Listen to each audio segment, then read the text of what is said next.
Today we're doing a run and review of the all-new Ascent-18 Apex. This is the final boss in the Ascent-18 universe.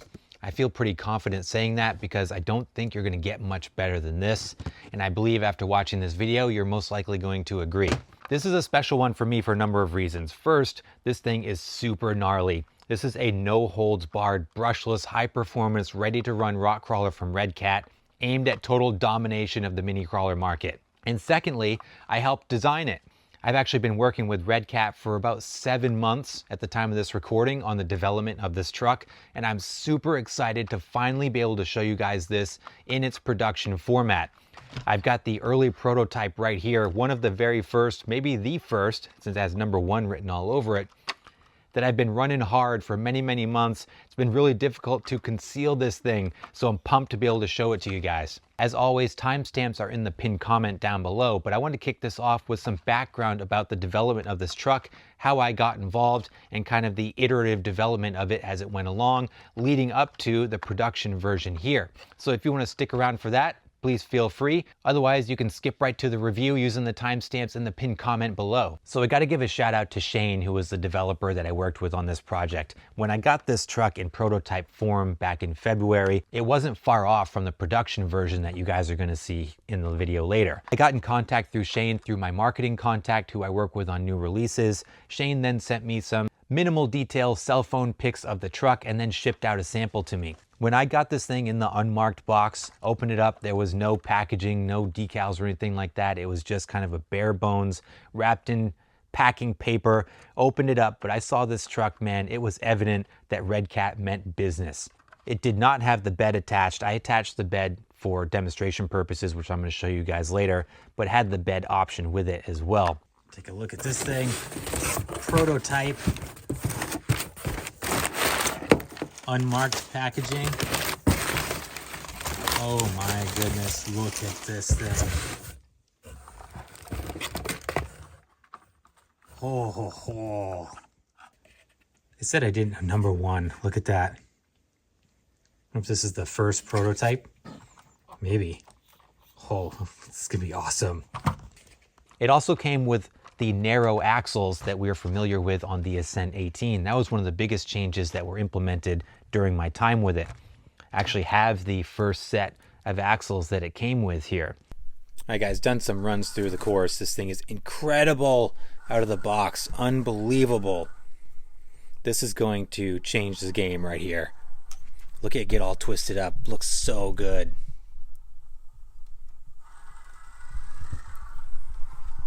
Gets through articulation alley so clean.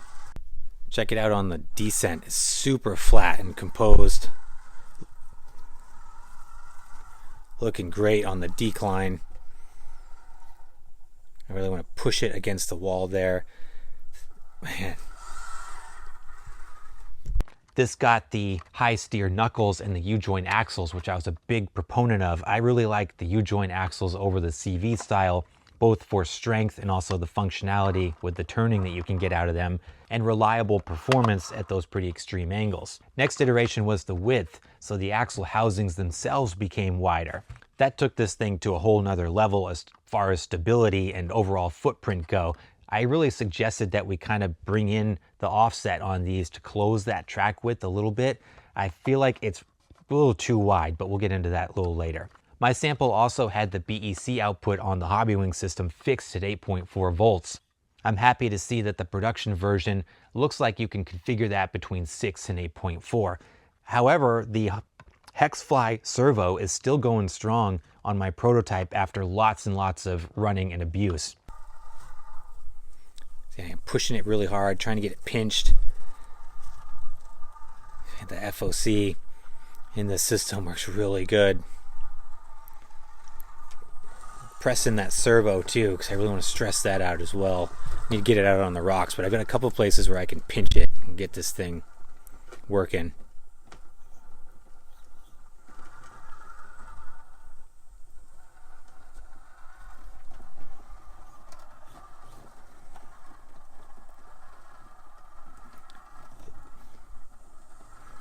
Look at this.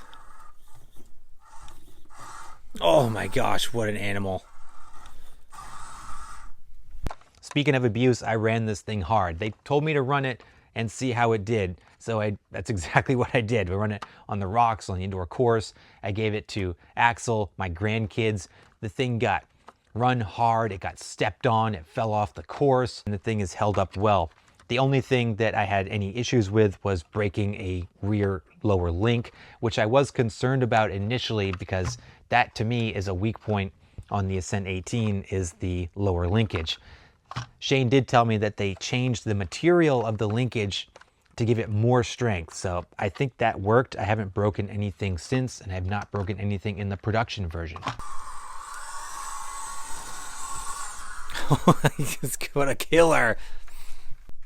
I can't believe this is going to be an RTR. This is going to blow people's minds.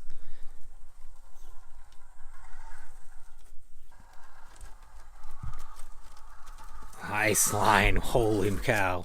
But this was just a really cool experience to be able to work with them from the onset. And granted, it was in really good shape, and I don't know how much my input helped at all. I hope it did. This was a great product from the get-go, and the small changes that were made during the development process made it even better. So I'm thrilled to share the final version with you now. So why don't we dive in and do the overview of the key features and the specs and everything, and then we're gonna run it and you can see this thing in action. Let's check out first what you get in the box. Here's the box itself. Just like the Ascent-18, small compact package here. We've got good colored graphics all around. Shows you some of the key features and the colors that it comes in. We get this gunmetal gray that I have here. We also get it in a nice red version, which is pretty sharp looking. Inside the box, you get your bed conversion kit there. You get your wall charger, USB wall charger. You get some extra stickers, and you get your quick start guide here. We also get an upgraded radio with this. So this is the RTX 4C. This is an upgraded 4-channel radio here, just like the Big Brother Ascent and the Fusion. We get a nice radio with this unit. And of course you get the truck itself. So here it is, the Apex. Man, where do we even start with this thing? Let's check out the exterior first. So super aggressive look on this. It's got a new cab on the exterior, which has been pinched and trimmed to make room for the massive tires and all this articulation. I mentioned the bed conversion. It comes with the Lexan bed and all of the hardware to mount it. You also get your plastic portal covers and diff cover because this thing is loaded up with brass, which I'll show you guys in a minute. I prefer the look of it without the bed on the back. I did put the bed on the prototype version just so you guys can see what it looks like here. The bed, just like the front, is pinched and trimmed in the rear, super high clearance. You aren't gonna have any rubbing issues on that. It's got a nice streamlined, hardcore look to it. To take the body off with the bed, there's this kind of latch in the back you can pull. Comes right off just like that. We've got 2 hooks in the front. Without the bed attached, you have a long body pin here. You just kind of pull this out like that, pull it back, and then the body slides right off. Very minimalistic design, but it's tough and functional. It stays on there really well. Some of the most notable features on the exterior here are the wheels and tires. So we've got these oversized tires here. These are big, grippy, soft tires here, mounted up on these 1.3-inch beadlock wheels. We get these nice beadlock wheels here. They've got a pretty significant negative offset, which contributes to the overall width of this thing. That's one of the things that I was really pushing for with this truck, was to close in that offset a little bit. I think the track width on this may be too wide. I don't know, I'm curious to hear your guys' thoughts. It's got a wicked stance on it. It's very, very wide. If we look at it against a regular Ascent-18, you can see just how much wider it is. So while that's great for stability, if you were trying to get through narrow gates in a comp scenario, for instance, that could have some drawbacks there. But it is super planted as a result of this ultra wide stance that it has. Tires, going back to the tires are a little stiff. Again, I was pushing for a softer insert on here. I think that would really help a lot. The compound and the tires feel great, but they don't conform as well as I would like. A little too stiff out of the box. I'm excited to experiment with some different insert and tire combos now that this thing is out on the market. Another really notable feature here is the axles. So I mentioned the wide stance on it that's brought about by the negative offset of the wheels, in addition to the widened axles themselves. So these have wider axle housings, which really bump the track width out significantly. Very similar style to the Ascent-18 that we're used to. We've just got lengthened axle housings here. We've also got the high steer knuckles and U-joint axles. It's going to give this thing a very aggressive steering angle and nice smooth action at that extreme angle. I haven't had any issues with these axles, and I've put them in some pretty precarious situations. We've got brass portal covers pre-installed on this. We've also got a brass diff cover pre-installed. Weight bias out of the box is 60/40 on this thing. So Redcat really has tried to give us a high performance, really well set up crawler right out of the box. I think they have succeeded here for sure. Let's take the body off, take a look at the chassis. This is where some of the huge upgrades are as well. So right off the bat, you can see we have this brand new carbon fiber chassis kit. This isn't just a carbon fiber version of the Ascent-18 chassis, not at all. This is brand new for this model. We've got a 5-degree angled skid here. We've got these nice snug boat sliders here, nice flat skid. Really gonna help this thing slide over obstacles. It's also got a shortened front end, so they really closed in the front end here, concentrated that weight up front, and then stretched the rear. So a completely new wheelbase and linkage setup on this truck. For the linkage, we retain the composite 4-link setup in the front. We've got metal pivot hardware, slider style drive shafts front and rear going into that single speed transmission. The linkage is always a point of concern for me on the Ascent-18. I find that the links tend to snap easier than I would like. Redcat did tell me that they've improved the materials that these links are made out of to give it more strength. Up front, we've got a servo on axle design here. So this is utilizing the Hexfly metal geared servo. Has held up surprisingly well, especially under the high voltage that you're able to get out of the BEC on the Hobbywing system. My version, the prototype version, came fixed with an 8.4 volt BEC, which I was really concerned about as far as a longevity standpoint with the Hexfly servo. But this is still running the original in this after many, many months and some hardcore runs on the rocks. So that Hexfly servo has held up better than I thought. But with the output that you can get out of the Hobbywing system, if you did want to upgrade your servo, you're going to be able to run up to 8.4 volts with this system right out of the box. Suspension on this is the same. We've got the same big bore oil filled coilovers at all 4 corners. You do have a multitude of adjustment with this new chassis here.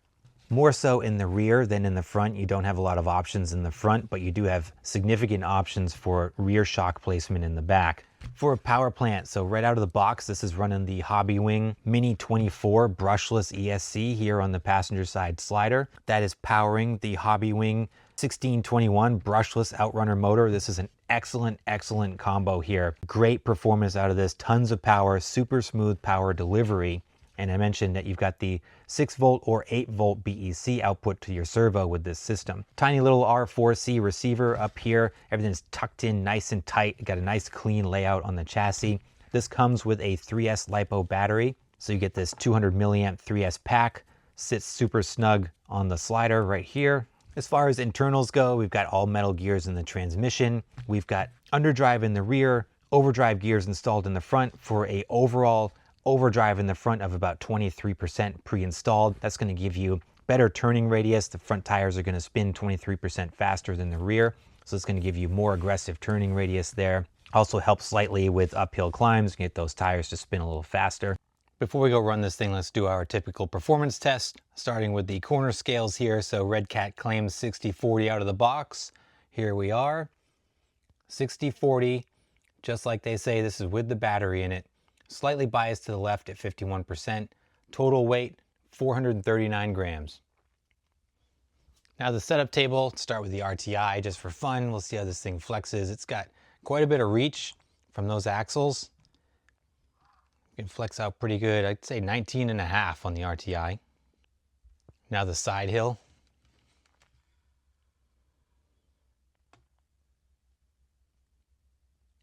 $40.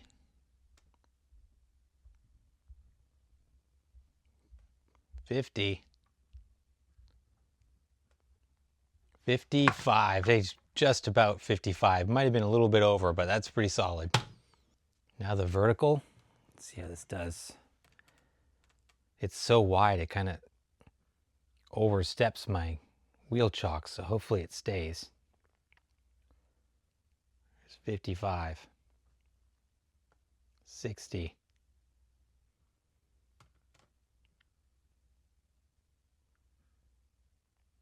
65.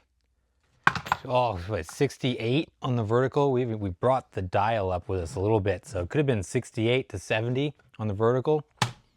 So Redcat's really gone all in with this truck. This is the Mini Fusion right here. This thing is ready to go. So that's enough talking about it. Let's see this thing in action. I'm sure you're excited for it. I'm super excited to show you guys it. Took this thing out to Crawler Heaven, my favorite crawling spot. Hit some big boy tent scale lines with it. I'm gonna show you guys that footage now, and then we will wrap this up back at the bench afterwards. Here we are with the Apex out at Crawler Heaven. Amazing afternoon here. Beautiful, like second summer here on the Cape. I'm so thrilled to finally be able to show you guys this thing in action. It's so awesome to see the production version out here and get to run it in its final form. It's going to be challenging out here at Crawler Heaven. This is mostly a tent scale track with hard lines, but I think this thing is capable enough that we'll be able to have a lot of fun and find plenty to do. We're going to start right with this gatekeeper here on this initial section. This is a challenging, rocky uphill, lots of pitfalls with holes and loose rocks and things. Oh, I should have held it there. There we go. This thing already, look at that Hobbywing system giving me all the control I need. On 3S here, you got tons of wheel speed, but able to slow it down and control it as much as you can squeeze the trigger. Super linear power here. Those big tires and portal axles putting us in good shape here. If I could drag that rear end over, I gotta float it onto that rock. There we go.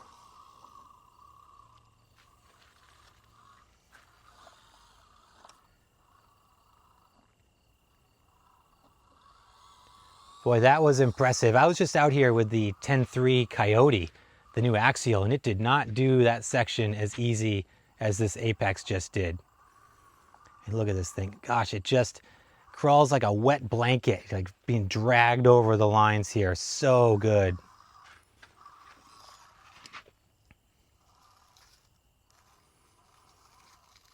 The thing is wide. We're noticing that, seeing this thing out in the wild. It is very wide. That width has its advantages and disadvantages. A good advantage is here on this very steep, slippery section here. I think if you were going to comp this thing, it would be really challenging just due to the width. It'd be hard to get through tight gates with this thing. I mean, it is wide. You can see that thing. This is really helping us out here, though. If I can straddle this rock, I'm going to get over it, I think. Or the portals and the big tires, getting it done there, maybe.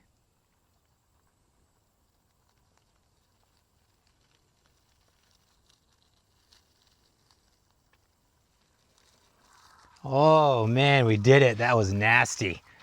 I'm coming to this section here, and then I don't know if I'll go through Bicycle Bridge or not.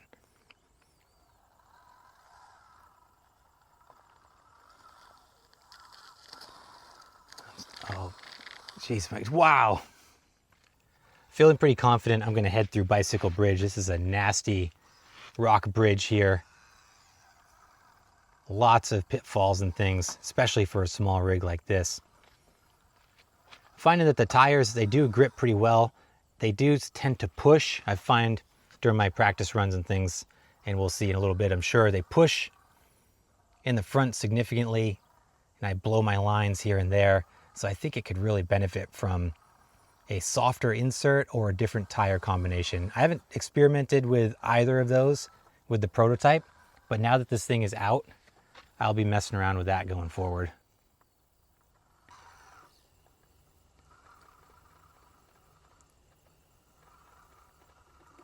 I just wish I had the bite there.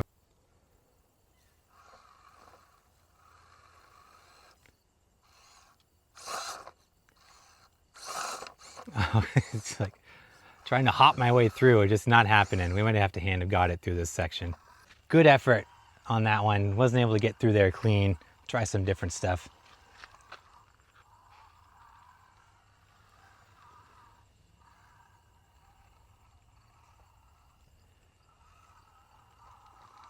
Super smooth through there. This is one of my favorite 10 scale lines. Let's see if we can get up through here.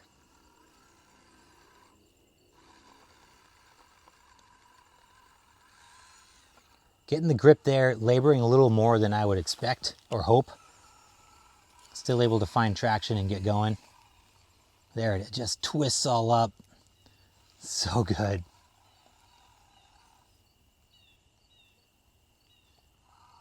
Oh, nice. Float that rear end through there, so good. The way this thing is tackling 10th scale lines, mighty impressive. Definitely punches above its weight as far as scale goes. Try it on this real sharp decline here.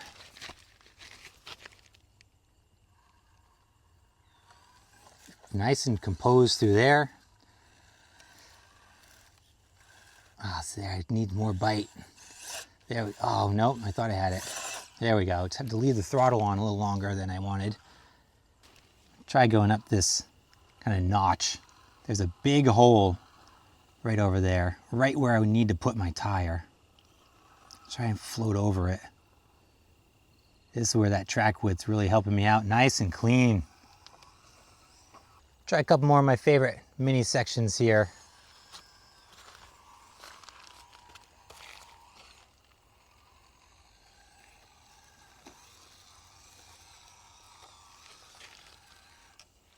As that, again, that breakover.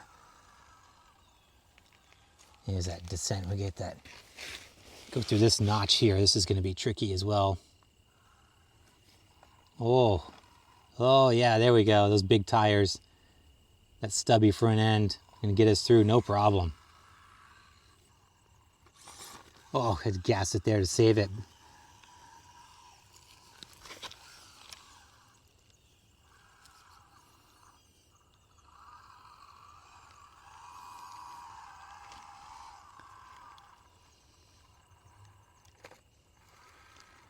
I'm able to drop the front end right in that hole.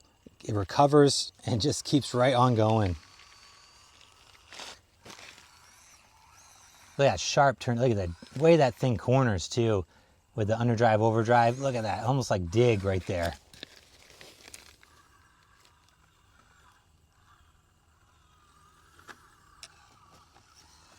Again, more gnarly 10th scale stuff here. I'm getting hung up a tiny bit, but for the most part, navigating this stuff clean.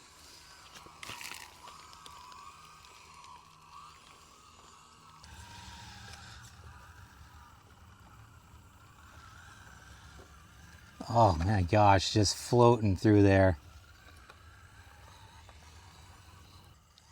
Great job here by Redcat with this RTR. Man, they have just taken the Ascent-18 platform and taken it in so many different directions. You know, the Scout 2, the brushless versions, and now we get this.